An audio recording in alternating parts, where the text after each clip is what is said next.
First, we're gonna see why this damn feeling is so powerful. Then I'm gonna tell you some very important facts that almost no one talks about. And after that, I'm gonna give you a lot of useful tips and things that you can do to stop feeling like this as soon as possible.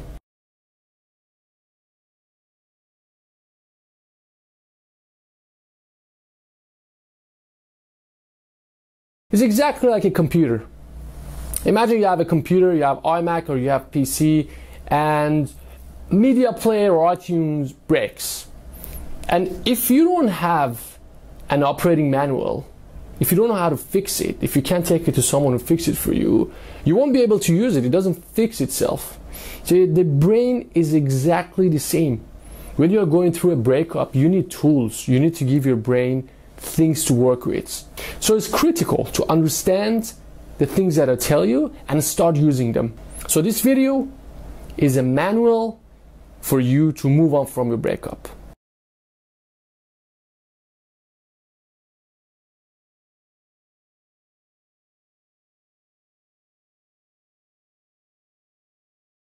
The first thing to understand is that people don't plan negative things. For example, failure, loss, accidents, diseases, pain. So these things, when they happen, they get you off guard and you're not ready for that. So your brain goes in a big shock, and that is exactly what has happened to you. You probably planned a lot of things with that person and you didn't for 1 second think that you have to do this on your own. On top of that, in general, losing anything is bad. Imagine you lose a $5 note or a $10 note. It's nothing, it's only $5 or $10, but it doesn't feel pleasant. It feels really bad.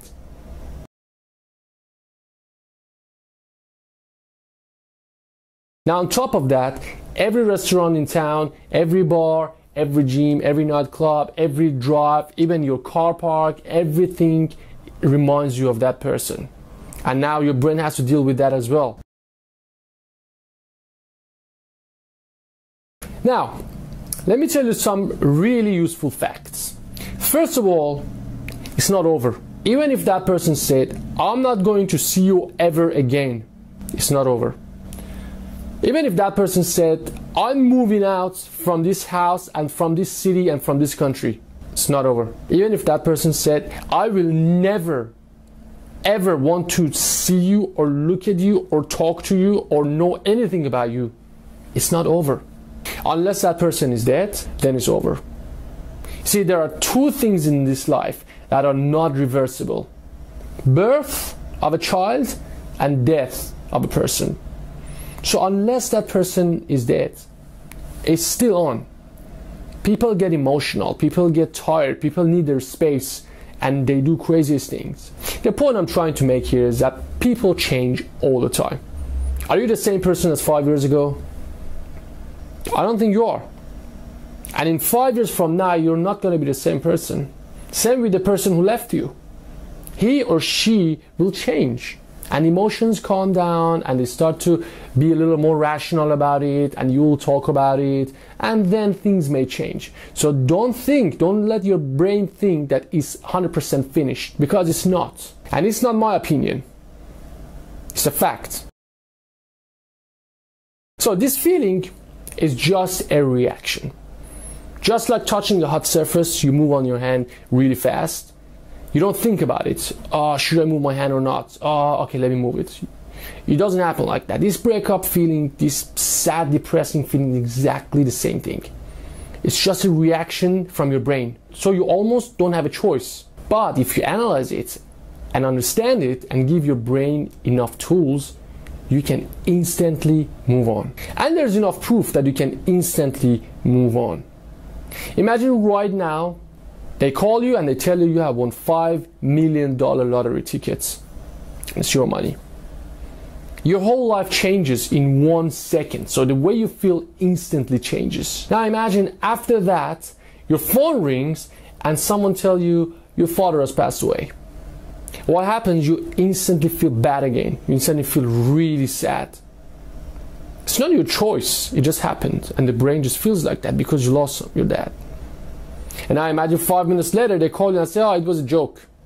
and you start to feel angry, and you start to feel happy also because you haven't lost your dad, but you also feel angry. So you see, your feelings can instantly be changed. It's the first thing that you need to understand. It's exactly the same about the way you feel right now. Just how winning the lottery makes you feel instantly great, or losing your parents makes you feel instantly bad, if you hear the right things and you understand the right concepts, you instantly come out of this. It's very important to understand that. And I'm going to give that to you. I want you to journey back to one day before you met that person. Either it was 6 months ago, or 6 years ago, or 10 years ago. Journey back. Remember, the day that you didn't even know that person, that guy or that girl exists.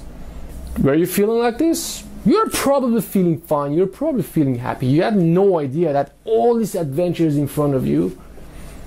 So the point here is, there was a day in your life that you didn't know this person exists, and you were fine. So that means right now, you don't need that person to stop feeling like this. Because there was a day that you didn't have this person, and you were not feeling like this. On top of that, you didn't plan to have all those adventures with that person because you didn't know that person exists. So no one knows what can happen tomorrow. Maybe that person, maybe somebody else. That's the best part of life. You don't know what's coming your way. And when the good things come your way and you don't expect them, then that's when it really happens.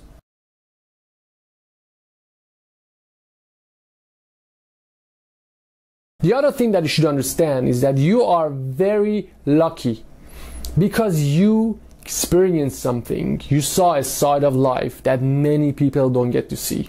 At least you played a hand. Many people don't even get to do that. I know it looks like they do, but many people don't even get to fall in love and feel like that. And you managed to do that.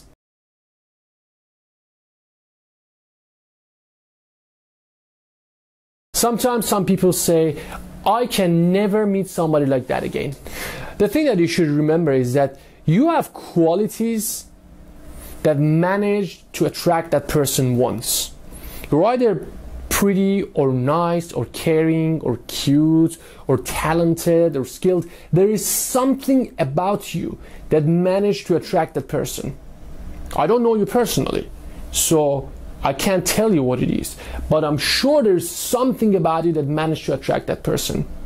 And if you can do it once, you can do it again. Either that person or somebody else. So I want you to take a good look at yourself and remember, what are the qualities that you have? Something that happens once will happen again. If you did it once, you're going to do it again. And not only you have qualities, but you also have experience now. So you understand the relationships better. You can do a much better job right now.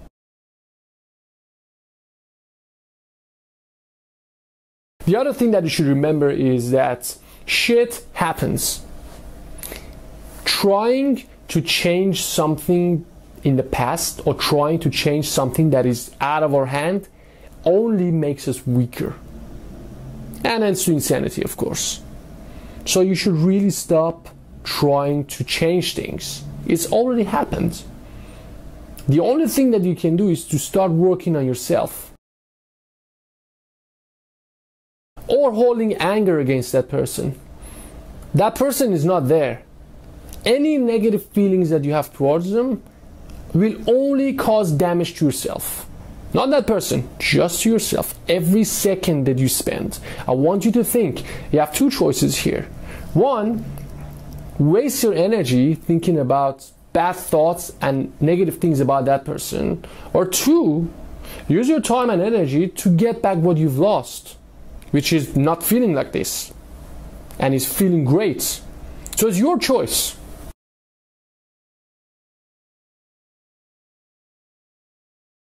Sometimes people say he or she was very special. He made me feel special. Well, I agree. Everybody's different. Everybody is different. Not two people, not two relationships feel exactly the same. But I want to make a point here.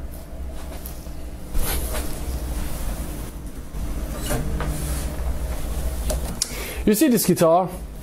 I'm gonna hold this guitar, I'm gonna play a chord, and it's kind of happy. What happens? I play a certain notes, and as a response, the guitar makes this happy sound. Now, if I do something sad, I change my notes that play, and the guitar responds to me with something else, with a different sound, which is sad. And that is exactly the same in relationships. You have done some things, and the other person has reacted in a certain way, and you felt in a certain way. You see the point here? You have done something, and the other person reacted to you, and based on her or his reaction, you felt a certain way. So you caused all of those things. The same way that I played a happy chord, I play it, but the sound that is created, the guitar makes a sound. And that is exactly the same thing. You are the person that caused all of those good feelings inside of you.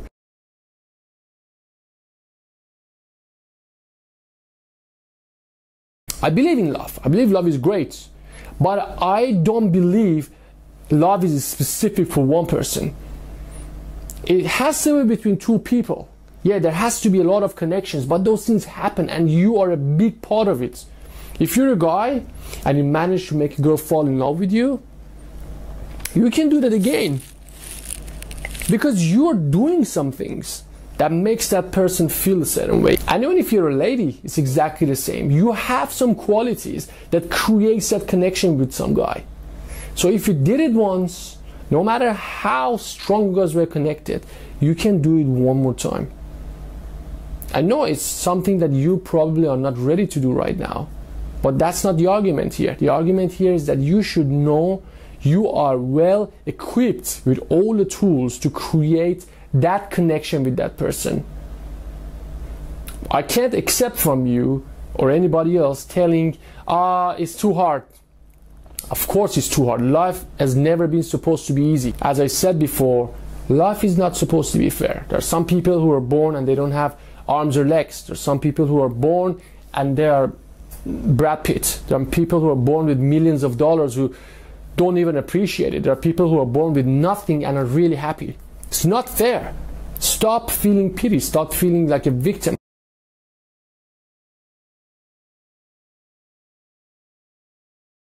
But I want to take my time here to talk about a cool concept. You see, we all die. We don't know anybody who has lived over a certain amount of years. For example, 110, I think, or 120. So the thing is, you and that person and me and everybody else, we're gonna end. And it's not cool. The end is not cool. There are, like Einstein says, life is a tragedy. Life is a tragedy, but it could be a good tragedy. And the point is, who loses better? Because we're all going to lose, we're going to die. And dying is not pretty. We all are going to die. Now, in the middle of this game, I want to call it a game because it is like a game. There is a lot of things happening. It's a beautiful game. You have been losing now. You have lost a hand. Are you going to come back and continue win again, or you just want to stop there? Because I tell you, no one cares. Even if your parents or your brother, sister, or your cousin, your uncle, even if somebody they can't afford to continue with you like this. You have to get out of this. This is your life. This is your game. This is your chance. Time passes by anyways. If you sit home sad and depressed, or if you're happy cheering with somebody special, time goes. You get to pick what you think about. So I'm going to tell you how to consciously choose what you think about. And also the opposite, how to consciously stop thinking about some things. It's very important. You should understand you are consciously in control of your thoughts. The other thing that you should do is all the physical activities. Places to be, people you speak to, things you eat, things you don't eat. It's very important to give yourself time to grieve. But the trick to that is you should give yourself limited time to grieve. And the reason for that is people who are depressed, they were never depressed from beginning. Some things happen in their life. Maybe they lost somebody, maybe they lost something, maybe something really bad happened to them, and they started to feel a certain way. Your brain gets used to the way you feel. So if you, let's say for 2 weeks, keep feeling sad, that becomes a habit, and your brain starts feeling that way, and your brain chooses to feel like that. So it's important to understand, if you feel a certain way, it's gonna become a habit. That's why happy people are most of the times happy and depressed people are most of the times depressed. So give yourself a limited time, regardless of the amount of time you've been with your partner. I would say 1 month maximum. You don't need more than 1 month to grieve. Otherwise, you're gonna get stuck in that feeling more than necessary.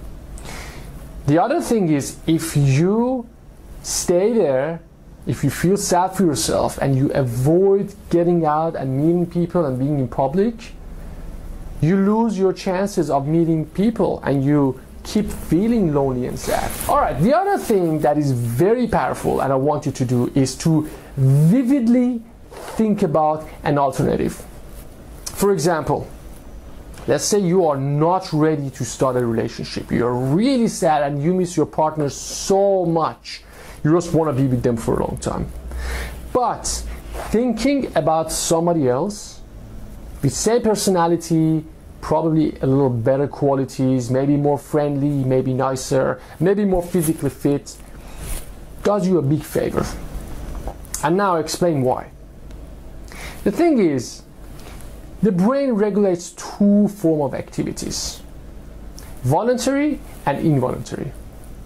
Like involuntary are things that happen when you're sleeping, your digestive system, your breathing, your heartbeat, and everything that you don't have conscious control of.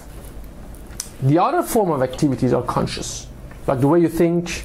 When you drive, you decide to go left or right, and basically everything that you decide. And that is what is amazing about brain. You see, sometimes you catch yourself thinking about something and you don't even know why and how you started thinking about them. One of the very powerful theories is called the ironic processing theory. For example, right now, I want you not to think about a pink elephant. You're possibly thinking about a pink elephant right now. You didn't have a choice. And that's the beauty of brain. If things, words or visual images go into brain, the brain has to process them for the purpose of survival. The brain has to see them. Everything that goes in your brain, everything that you see, everything that you hear, it gets processed. Let's say you're in a skyrise, you're sitting on level 50, and you hear the fire alarm and you see smoke coming out. You don't wait and think, what should I do? Should I get up and run for my life, or should I wait, see what does that mean? What does fire do? Fire burns me, so I'm gonna die. All of those things happen in 1 second. Now, what you can do by vividly thinking about an alternative, you are kind of distracting your brain. You are giving things to your brain to think about. So you have something else to think about. Instead of just focusing about that person who left you, you have an image, and your brain has limited units of focus. You can subconsciously distract your brain by thinking about that. This one is my favorite. I want to call it physical constructive distraction. As I mentioned before, your brain has limited units of focus. So by physically doing things, you distract your brain from focusing on what you're going through right now. There's tons of things you can do. Yeah, let's say you're a chef. If you're a chef, you can go online and Google, how can I make a free website? There's tons of ways that you can make a free website. Build a little website for yourself I know you can because you managed to watch this video, so you have access to internet. Build a little website for yourself and start putting your recipes online. Start taking photos from things that you cook and put it online.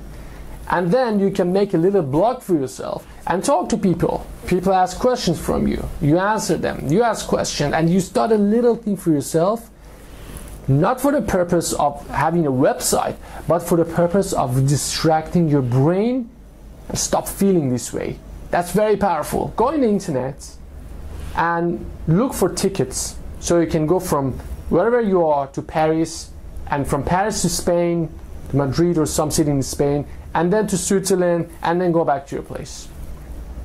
What you are doing, you are feeding some activities to your brain. And as I said, your brain has limited units of focus.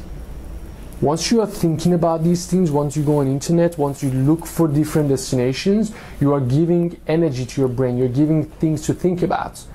And you automatically stop thinking about that person or what is happening to you. And it's not conscious. So the more things you do, the better it is.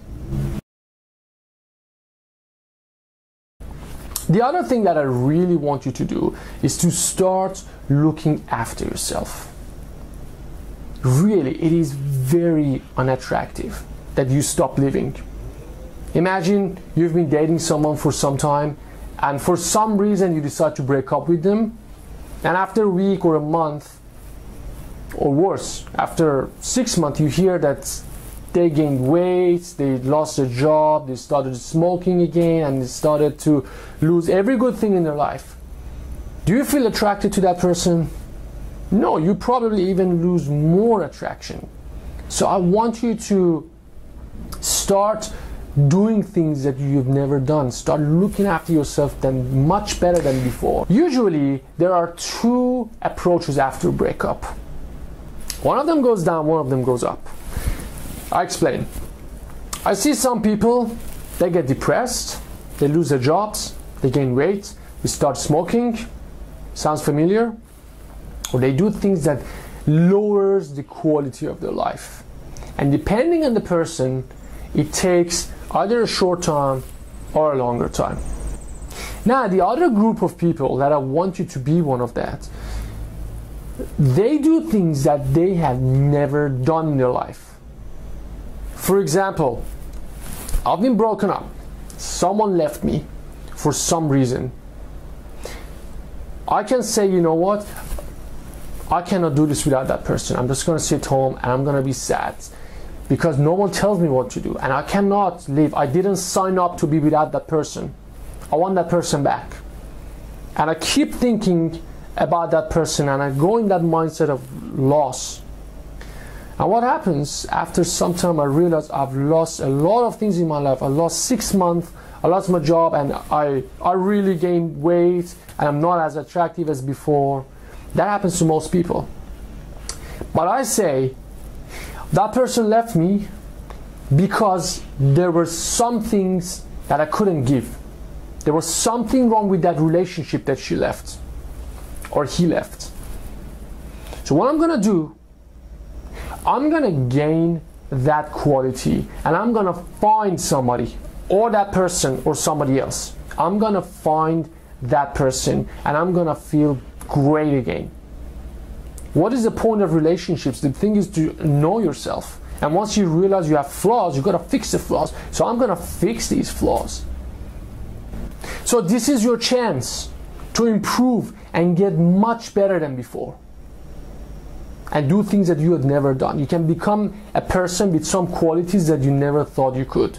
I don't know, sign up for classes, sign up for different classes, go to gym, go to yoga, go to hiking, do things that you had never done. There are tons of people out there you can meet.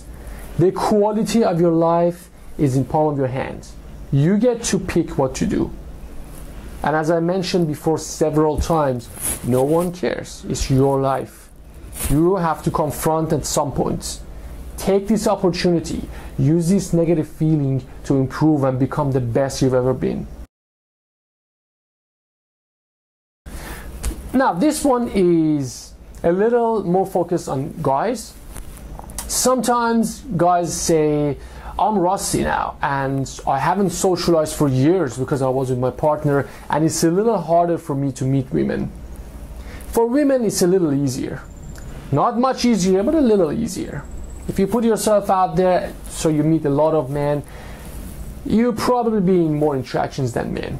So if you're a guy and you have lost that touch and you are not sure how to attract women, check out this link at the bottom of this page now. There are some good tips that you can start conversation and generate attraction with people. Also, ladies can use this too.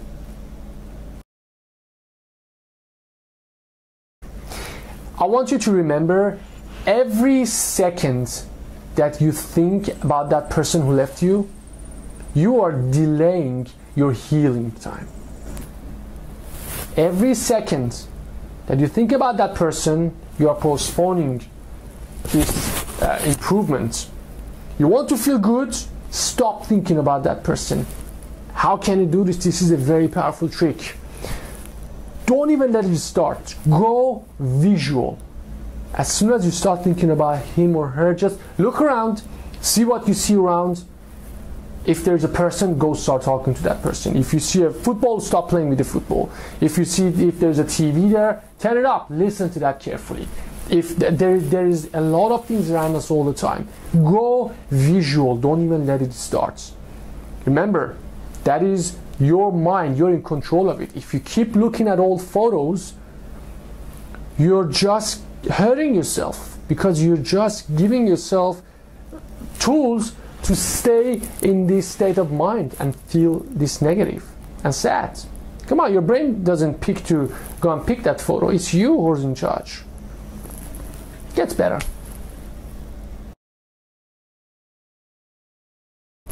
I want you to look around you in your room and memorize every white item that you see. For example, here I see a chair, I see a desk, I see a few laptops that are white, I see pieces of paper. Come on, go ahead, do it. Look around you and memorize every white item that you see. Now look at the screen again. I want you to close your eyes and out loud name everything that you saw and its color was black. You see what happened here? You probably don't remember all the black stuff because you didn't look for them. This is what happens. If you focus to see something, you see it. In this painting behind me, in this background behind me, there's tons of colors. If you focus on blue, you see the blue ones. If you focus on red, you see the red ones. That is exactly the same thing in your life. Is the glass half full or half empty? These are very basic examples. They're very simple. But really, life can be that simple if you understand this and you accept that you are in charge of it. You are in charge of what you think. You are consciously in control of your thoughts. Okay, this one is a bit strange, but this really helps. I want you to once a month, for 10 minutes, just think about death. Remember, the show may end tomorrow. It's important to remember. People think they have 200 years to live. People think, oh, I have 50 years to hang out with my dad and with my mom and with family and with all these people around me. What we don't understand is that this could end at any second. And every moment you spend feeling sad, you're cheating on yourself. Your life is limited. The years that you are here is limited. You have to feel good. See, the time passes anyways. Either you're sad sitting home being depressed or being happy enjoying your life. Bad things happen all the time. But so the good things, just because something really bad happens, you don't want to change your life and start feeling like that for the rest of your life. It's your life. Enjoy it. You can instantly stop feeling this way. You are important to some people. Your daughter, your sister, your mom, your dad, people around you. Do you really want them to see you miserable? Because you are in charge of the way they feel as well. If you keep suffering, if you keep hurting, you're going to hurt them too. So think about them. Think about how responsible you are. Don't be selfish about them. They're loving you. They love you. They're people around you. And there are a few things that you should not do. First, asking for pity attention. It's funny how we do this subconsciously. Just feel bad, so maybe he or she comes back to me. Just be miserable, not eat, maybe somebody gets me food and they give me love. Pity attention does not work. And if it works, it's going to break again and you're going to feel bad again. So put that out of your list. Stop feeling pity for yourself. Stop asking for pity love. It doesn't work. The other thing is drinking. Now, drinking alcohol is very powerful. It can completely destroy your life. First of all, it makes you weak. It makes you physically weak. Your immune system goes down. Your immune system gets much weaker. You don't have control over your thoughts anymore. You do crazy things. You say things you don't want to say. You do things you don't want to do. Put it away. You don't want to drink. Same with smoking. Now I want to focus on marijuana because that's very powerful as well. Smoking marijuana puts you in a state of mind that you get really emotional and everything gets exaggerated. Everything looks 10 times bigger. You don't want to go there. Really avoid smoking marijuana, especially on emotional times like this. Hanging out with miserable people. If there's one thing you should avoid doing is hanging out with people who say, it's alright man, all women are like this or all men are like this. That's just, that's just how life is. It's just never gonna happen. It's okay to be sad. No, avoid those people. Instead, hang out with people who push you to do cool, positive things. Hang out with people who push you to go to gym with them, who push you to go do yoga with them, who push you to go do hiking with them, take you swimming with them.